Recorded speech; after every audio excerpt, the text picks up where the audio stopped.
F1, or Formula One, as it might be more recognizably called, is essential to the film-going atmosphere, to the film-going audience, to the genre lineup.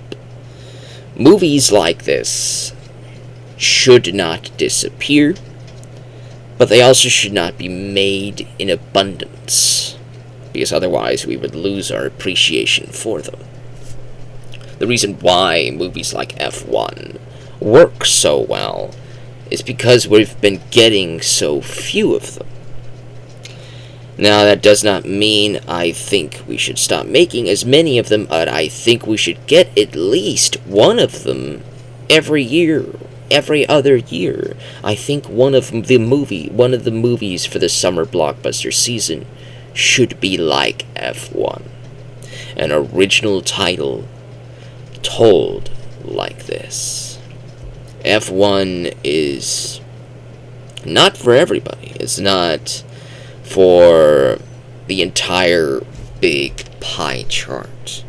But that's the great thing about pie charts, is that they have different portions carved out.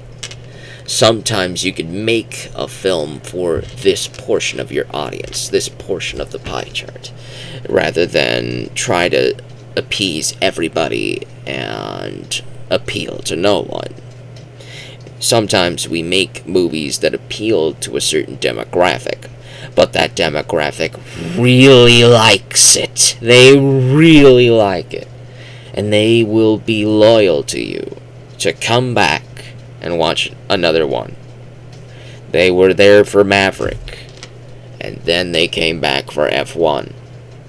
And I mentioned Maverick on purpose. This is by the team that did Maverick, Top Gun Maverick. They were here. They were there for Maverick. Maverick worked. Now they did F1, and F1 worked as well.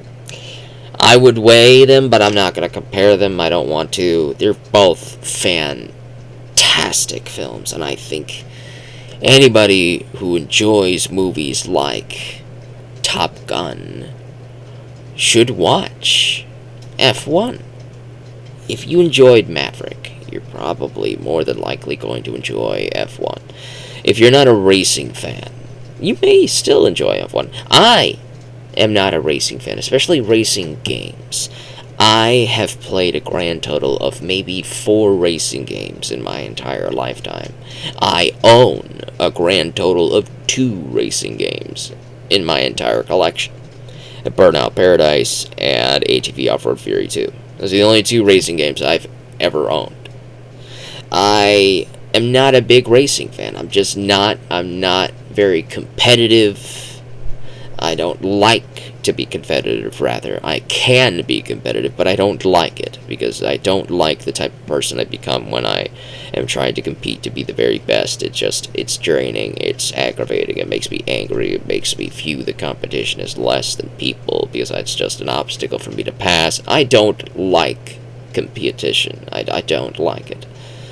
At the same time, however, I loved movies about racing. I absolutely love the Speed Racer movie. It was fantastic. It was like one of my favorite racing movies.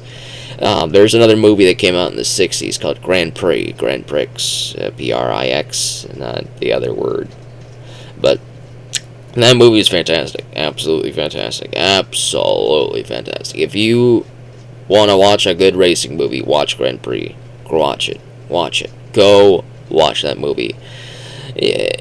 We need more appreciation for older films. We need more appreciation for them. I have put on older films onto this channel to try to talk about them. I try to talk about Lawrence of Arabia and the importance of both Lawrence of Arabia and The Bridge on the River Kwai. Both films are fantastic. They're classic. They're old, but they're fantastic. The Universal Monster movies, fantastic time period. The Hammer horror movies, fantastic time period. The noir movies, fantastic time period. It's just, old movies are still fantastic. Definitely give Grand Prix a look. even if you're not a fan of watching actual F1 races, actual F1 documentaries, actual F1 things, if you're not in the F1 space, that's fine. I'm not in it either. And I loved F1, the movie. I loved it. And I will be honest with you, that if Brad Pitt was not in this movie, I don't know if I would have seen it. If we didn't have a recognizable face on here, a lot of people probably would not have seen it. A lot of people would probably still see it and say, dang, this movie is amazing. But it just goes to show the power of movie stars. And I think we should continue to keep movie stars around to say, let's make an original idea and make a movie star its lead character. The movie star is the draw to the original idea. In this case, Brad Pitt was the draw to this original idea. In the case of Oppenheimer, that guy, what's his face? He's in a lot of Christopher Nolan movies. I know his name. I can't remember it off the top of my head. He's a fantastic actor. He's one of my favorites. But Oppenheimer had a recognizable name on the cover. It drew people in. And had a recognizable director as well. The recognizable directors, recognizable movie stars, those are excellent draws to original ideas. If you like a director like Quentin Tarantino, all of his movies are original ideas. He may be inspired by older movies. He's just a movie fan. A lot of his movies are like, man, this guy is a fan of movies. This guy loves movies. He made movies because he loves watching movies and wants to make movies that are like the movies that he loved. That is fantastic. That is a fantastic atmosphere. That is a fantastic thing to support.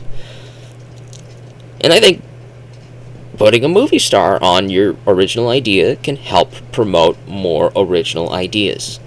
Make more original ideas. Make more original movies like F1. We need more movies like this. An original movie in this vein, in this aura. Put one out every summer, every other summer. I guarantee you people will come to see them, especially if they're good.